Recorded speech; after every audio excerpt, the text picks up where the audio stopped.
ஸ்ரீ நாராயணகுரு கல்லூரியில் மாபெரும் இரத்த தான முகாம்.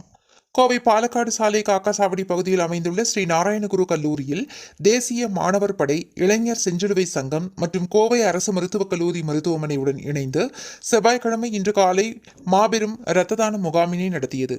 இந்த முகாமினை கல்லூரி முதல்வர் கல்பனா துவக்கி வைத்தார். இந்நிகழ்வில் என்சிசி அதிகாரி லெப்டினன்ட் ஜெயபிரகாஷ், இளைஞர் செஞ்சிலுவை சங்கத்தின் ஒருங்கிணைப்பாளர் ஜூபி மற்றும் உறுப்பினர்கள் சுபிதா, ஆதிரா, ஷாம் வில்சன் ஆகியோர் இரத்த தான முகாமினை ஒருங்கிணைத்தனர். இதில் கல்லூரி மாணவர்கள் ஏராளமானோர் இரத்த தான முகாமில் கலந்து கொண்டு இரத்த தானம் வழங்கினர்.